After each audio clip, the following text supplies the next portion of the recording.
Olá,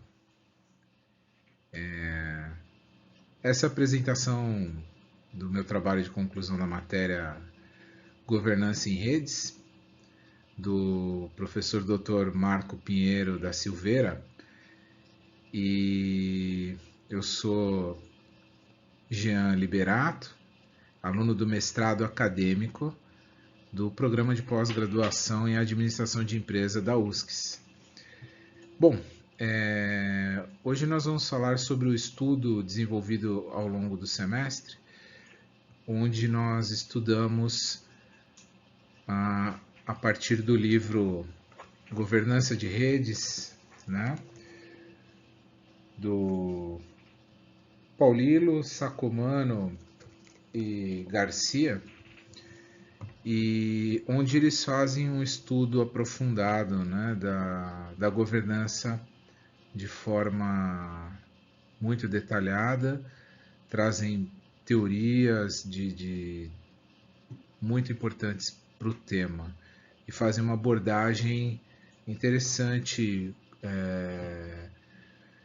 em relação principalmente ao surgimento dessas teorias. Como introdução, e para mim, né, na verdade, foi. Eu escolhi o tema Sistema Financeiro Brasileiro porque ele se conecta com a minha pesquisa. Minha pesquisa ela estuda a, a gestão do conhecimento entre a rede lotérica formada, né, pelas loterias e a Caixa Econômica Federal. Com base nisso, né, o estudo de redes e de governança eu acabei puxando para esse tema. Então, para que a gente dê uma introdução ao termo sistema financeiro brasileiro, como uma rede complexa, né, a gente tem que entender que são muitos atores institucionais, tanto que eu tive dificuldade para fazer o desenho inicialmente, ele era muito complexo, era uma rede descentralizada, com muitos elos, muitas interações, e eu tentei como poderia simplificar a compreensão dessa cadeia, né? A maior dificuldade é que não trata-se de uma cadeia produtiva. Como é uma área de serviços e uma área de serviços financeiros, além de ser muito intangível o que a gente trabalha no sistema financeiro brasileiro, a maior dificuldade está em identificar o fluxo dessas relações, porque nós não temos um produto, né, final.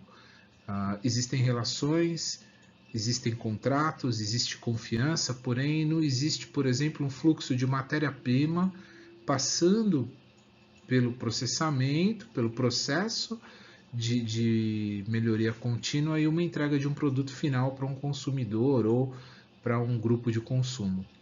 Né? O sistema financeiro ele atua de forma diferente e nesse estudo nós vamos entender.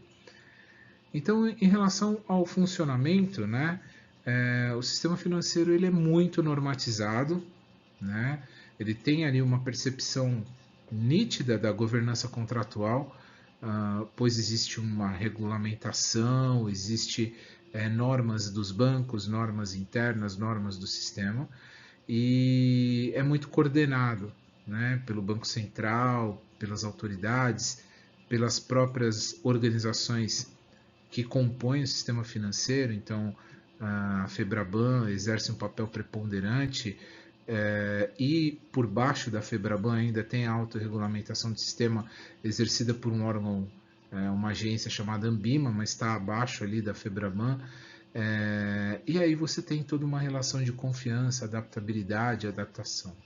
E eu identifiquei, dentro do estudo do Paulilo, né, do livro, A Governança de Redes, uma forte tendência de identificar ambientes institucional e organizacional. É óbvio que é um estudo muito complexo, do ponto de vista acadêmico, você definiu o que é o ambiente institucional, mas dentro dessa característica do sistema financeiro brasileiro, e fazendo parênteses, eu atuo no sistema financeiro brasileiro há 26 anos, sou bancário, trabalho na Caixa Econômica Federal há 12 anos e consigo a partir daí ter uma vivência com o empirismo necessário para agregar esse valor, né, à pesquisa.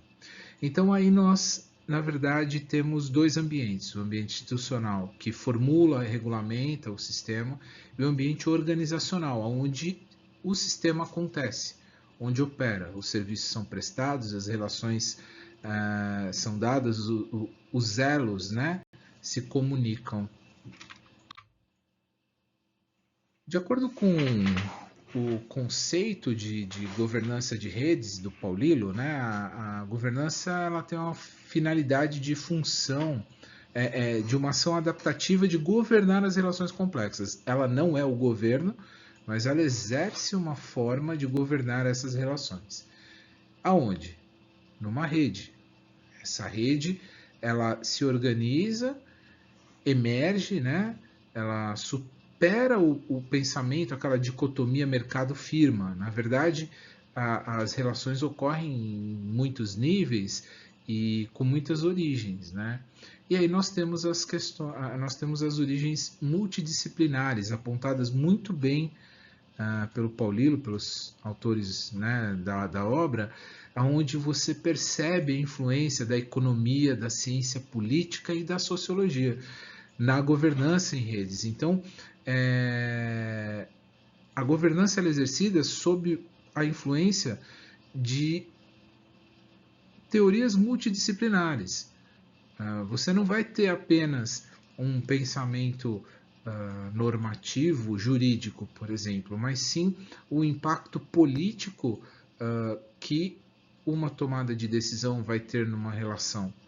Né? E aí você vai beber da fonte da sociologia para tentar compreender o fenômeno. E o Paulillo traz isso de forma muito efetiva no estudo.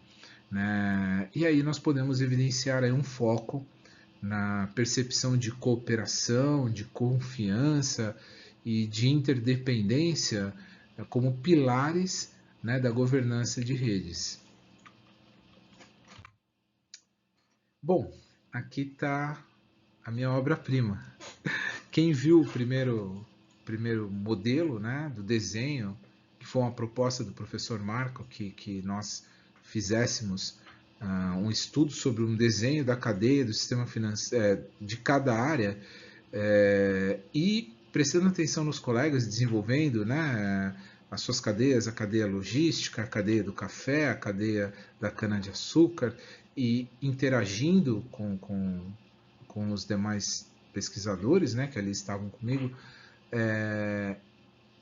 pude perceber que a complexidade ela afasta a gente da percepção daquilo que de fato é importante, que é para que essa cadeia existe, né? Para que o sistema financeiro está posto e como ele como se exerce a governança nessa cadeia, né? Então, a partir desse desenho da cadeia, que foi um desafio enorme, a primeira versão, eu posso dizer para vocês, foi uma versão onde era muito confusa, tinha muita, o diagrama era muito complexo, e aqui eu pude simplificar, né?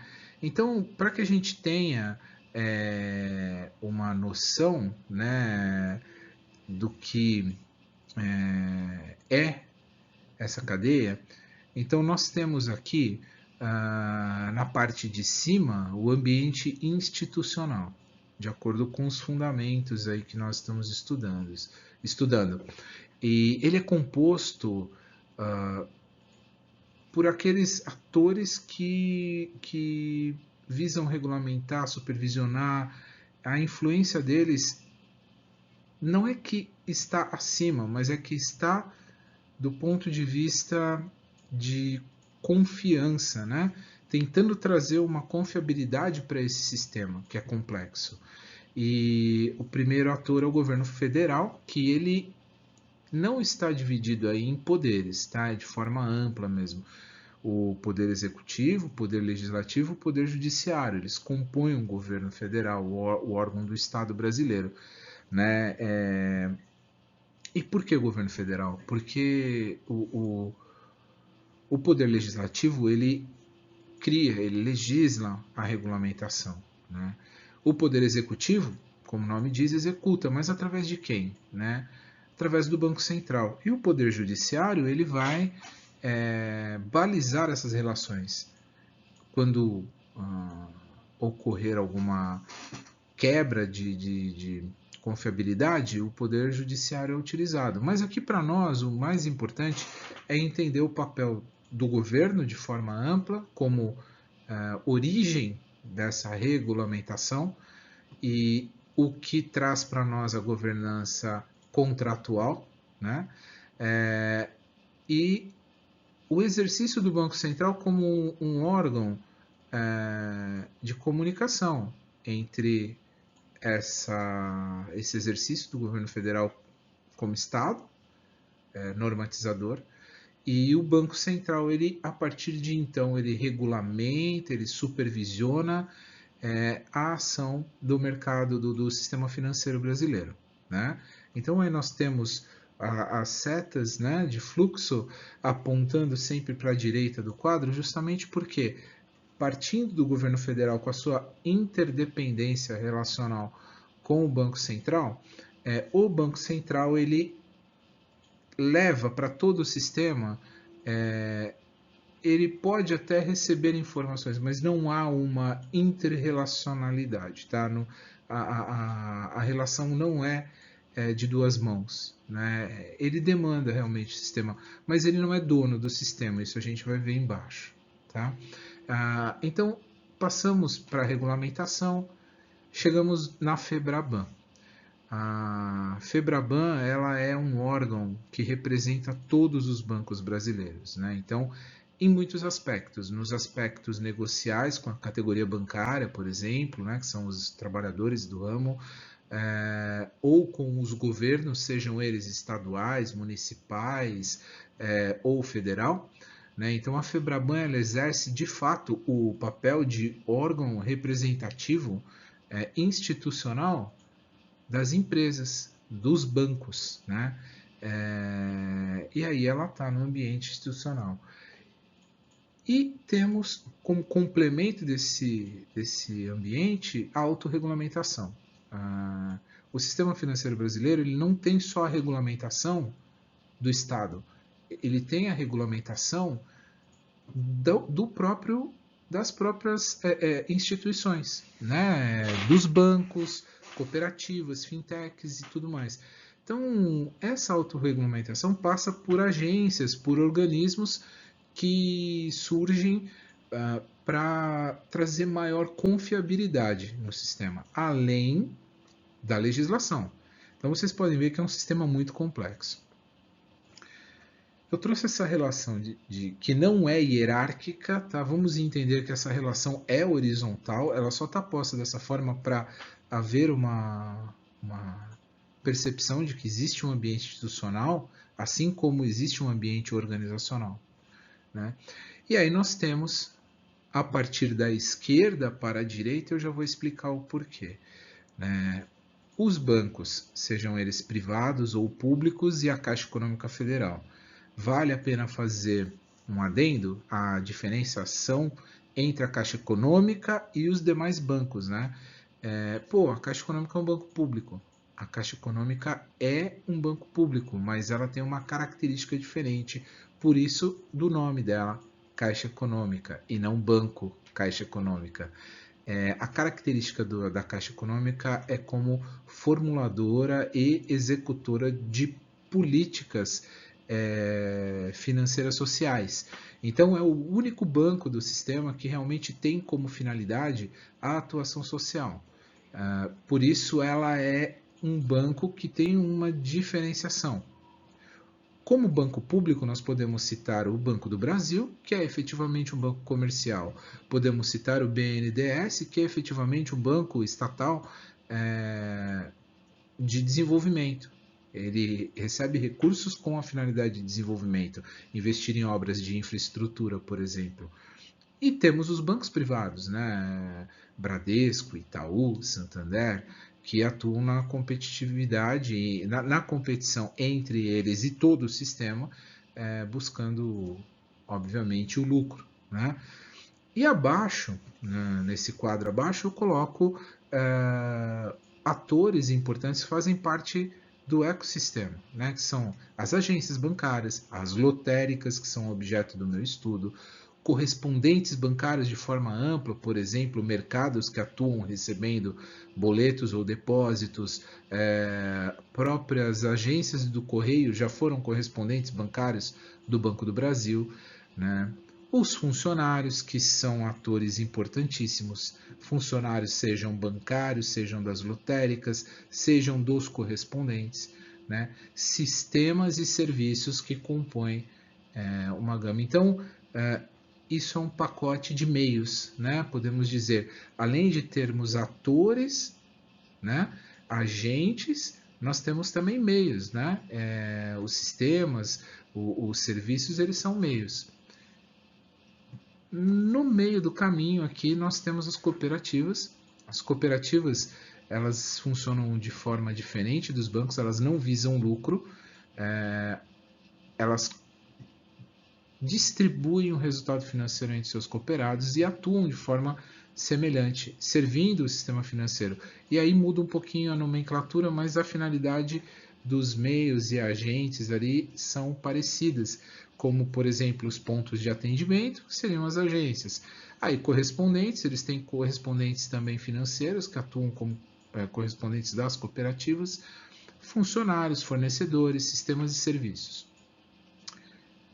Indo para mais próximo aqui dos clientes, nós temos atualmente as fintechs. Fintechs são empresas que não necessariamente são bancos, são arranjos financeiros tecnológicos que servem como intermediadoras do sistema financeiro. E aí nós temos também aplicativos, elas não são físicas, né? Então não tem agência, não tem ponto de atendimento, não tem PDV, que seria ponto de venda, né? Mas são aplicativos, funcionários trabalham na empresa, os fornecedores, sistemas e serviços também. E por fim, acredito eu, né, o ator mais importante desse sistema todo são os clientes. E aí eu concentrei em uma única figura, mas eles são clientes da mais diversa forma. Pessoas físicas, somos nós, né, os portadores de CPF, pessoas jurídicas, que são aqueles que portam CNPJ. Necessariamente as pessoas jurídicas não são pessoas, mas podem ser conjuntos, podem ser grupos, podem ser sociedades anônimas, sociedades limitadas, né? E os governos. Pô, mas o governo federal, ele está no ambiente institucional e ele está também no organizacional? Sim, ele tem duas participações. Ele é o fomentador da organização regulamentar do sistema, mas ao mesmo tempo os governos, em suas diversas formas, seja ele federal, estadual ou municipal, os governos são clientes desse sistema. Eles tomam recurso, eles captam, eles aplicam recursos, então eles aparecem aqui. Por que esse fluxo contínuo apontando para os clientes, né, na base da cadeia? Eu entendo que a finalidade toda desse sistema é o atendimento aos clientes. Então, nós temos como uma finalidade o cliente como interesse central dessa cadeia. E aí eu tentei simplificar com esse fluxo, né, de setas aí, apontando toda a cadeia para os clientes. Vocês veem que não tem as conexões diretas entre fintechs, cooperativas, bancos, ficaria um emaranhado de traços e muito complexo Portanto, eu criei essa percepção.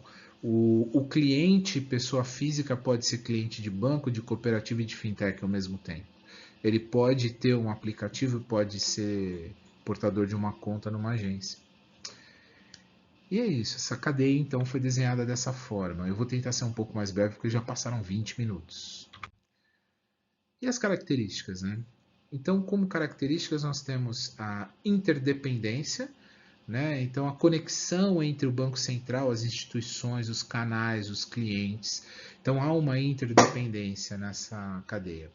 Coordenação múltipla, então você tem a regulação formal, mais os canais, né, de operação. Então, a coordenação disso, ela é múltipla, ela não é linear, não tem um dono do sistema, né? O hibridismo, então, em relação à regulação, cooperação, você vê que existe uma horizontalidade, eles se encontram em algum momento, existe uma competição, né? Mas de forma geral, para que o sistema exista, tem que ter cooperação também. Imagina o Pix desenvolvido e só um banco detentor dessa tecnologia. Na verdade, essa tecnologia foi desenvolvida a partir do Banco Central, que é o coordenador ali, regulamentador do sistema, mas com a participação de todos os agentes bancários. Né? Todos os bancos, as fintechs, as cooperativas participaram do desenvolvimento da tecnologia. Então pode ver que existe um hibridismo, né? Tem uma convivência regulatória, mas também há uma cooperação em alguns momentos. Confiança. O sistema precisa ter confiabilidade. Então a gente pode ver que a utilização de correspondentes, por exemplo, lotéricas, correspondentes bancários, denota uma confiança enorme no sistema, porque você está trazendo terceiros que não são bancários para desenvolver um trabalho de banco e o público confia nisso, né? Adaptação e aprendizado. Então, a presença das fintechs e essa criação inovadora dos aplicativos demonstra uma capacidade aí de adaptação e de desenvolvimento tecnológico muito forte no segmento, né? Na rede do sistema financeiro brasileiro. Redução de custos de transação. Aqui a gente vai conversar diretamente, né, com a teoria de custos de transação de Williamson, e nós vamos entender a governança relacional, né, com canais compartilhados, redução da necessidade dos contratos rígidos, né, e o aumento da eficiência. Quando você confia, né, e tem uma redução dos custos de transação, a eficiência é maior, né? Então isso a teoria traz para a gente isso.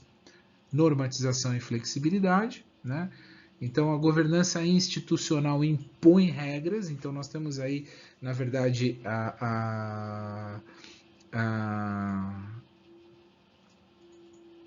a imposição, né, das regras, mas tem muita liberdade para que ocorra uma livre sistema operacional local. Então, cada banco tem a sua característica própria interna, usa sistemas próprios. Então, há uma liberdade, né? Há um regramento geral, mas há uma liberdade para que os desenvolvimentos, os serviços, os sistemas ocorram dentro de cada instituição, vamos colocar assim, ou organização. Então, a gente pode concluir que atores chaves, né, do ambiente institucional são os governos, o Banco Central, a regulação e a supervisão e a FEBRABAN com a autorregulação. Eu já expliquei, não vou passar por isso de novo, né? Então aqui é só uma identificação desses atores chaves no ambiente institucional e no ambiente organizacional. No ambiente organizacional, eu já expliquei cada um ali na cadeia, no desenho da cadeia, no diagrama. Né? Então, são os bancos, sejam eles privados, públicos, a Caixa Econômica Federal, já diferenciei, né, a figura da Caixa em relação aos demais bancos públicos. Poderia estar junto? Poderia, mas a finalidade é outra. A Caixa tem como finalidade um escopo social muito mais forte. Né? Cooperativas de crédito, que não visam lucro, fintechs, são arranjos financeiros, e os clientes, que, do meu ponto de vista, são a justificativa da existência dessa cadeia, né? Essa cadeia existe para atender os clientes. Como suporte operacional a tudo isso que foi falado, existem os meios, né, de entrega, que são as agências lotéricas, correspondentes, lojas, aplicativos, e uma base operacional, né, sistemas, funcionários, fornecedores. Esse é o estudo, né, de como essa infraestrutura se molda. Então, se a gente for buscar aí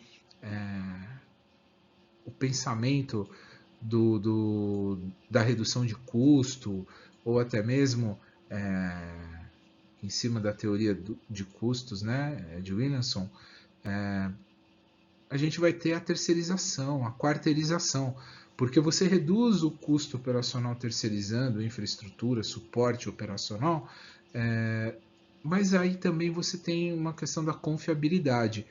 Como eu vou ter confiança nesse sistema, sendo que tem muitas camadas de desenvolvimento? Então a gente pode ver que nesse suporte operacional também entra um pensamento, né, da teoria de custos, né, e transações, para que a gente tenha percepção de que quanto mais distante da atividade fim, maior o risco de você quebrar a confiabilidade. Pois bem, os elos da cadeia, né, são muitos, mas eu identifiquei 4 aqui que eu acho principais, que seria do governo com o Banco Central, que seria um elo importante, porque ele traz o pensamento normativo, né, e ajuda a afinar esse pensamento institucional na cadeia. Regulação em instituições, né, porque você traz aqui o controle, a conformidade operacional, né, um exercício de governança relacional, contratual mais forte, né?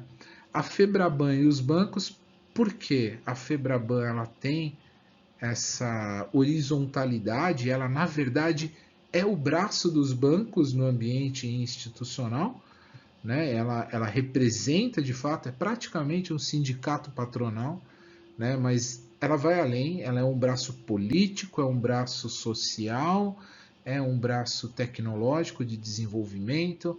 Então, essa padronização setorial, né, exercido pela Febraban e os bancos, é um elo muito forte. A gente precisa perceber essa relação, né? As fintechs e os clientes, né? As fintechs elas vieram para colocar uma interrogação nesse sistema, né? Até onde há necessidade de você ter bancos estruturados com agências, muitos funcionários, e infelizmente isso é uma realidade, porque você diminui a quantidade de pessoas no sistema, diminui postos de emprego, né? Pensando do ponto de vista social. Então tem também uma característica de agilidade do sistema, né? Então você tira a necessidade de intermediação, né? Então não tem intermediários mais. Você mesmo faz a operação no sistema, no teu celular, né? O cliente ganha agilidade, o cliente ganha na customização, porque ele padroniza da forma dele. Então é um ponto a ser pensado, essa inovação proposta pelas fintechs e a relação das fintechs com os clientes, né? Um grande exemplo aí é o Nubank, e como o Nubank avançou nesse segmento, avançou no sistema através da facilidade de utilização e da proximidade com o público mais jovem. E como conclusão, né, o sistema financeiro ele adota um modelo híbrido em evolução constante, né? Então a cadeia identificada no desenho do sistema financeiro é uma rede complexa, como eu já disse, caracterizada por múltiplos atores e com interdependência, né? Existem muitas conexões, ali a gente não consegue enxergar todas, até porque eu busquei simplificar a apresentação da cadeia. Eu espero que eu não tenha sido simples demais na elaboração do desenho, mas foi um desenho, eu achei que ficou muito bom, trazendo a informação mesmo do jeito que eu queria trazer, sem muita complexidade, né? Esse modelo ele combina todos os mecanismos formais de regulação, regulamentação, prática colaborativa, como a autorregulação do setor, tecnologias, né, desenvolvidas, e como modelo híbrido, o mercado, a rede, tudo colabora. Tudo colabora, tudo está conectado nesse sistema, que é o sistema financeiro brasileiro. Né? E através do Banco Central, inclusive, há essa conexão. Né? E é essencial para estabilidade e para inclusão, né? Inclusão financeira em larga escala no Brasil, que a gente chama de bancarização. Né? A bancarização é trazer aquelas pessoas que não estão no sistema para dentro do sistema. Então, entendo que o modelo adotado aqui no Brasil, no sistema financeiro, busca bancarizar pessoas, né? Para que elas possam se tornar cidadãos que tenham condição de poupar, de consumir, de financiar bens, imóveis, móveis, veículos, ter acesso ao crédito, ter acesso à poupança. E é muito importante isso, já que a gente vive no capitalismo. É isso. As referências dessa apresentação, né, que eu utilizei são essas. E agradeço vocês terem assistido até aqui. Espero que tenha sido uma apresentação dentro do esperado e que nós tenhamos atingido o objetivo do estudo da governança de redes, né, ou da governança em redes, como base na pesquisa, no livro, né, do Paulilo, do Sacomano e do Garcia. Muito obrigado.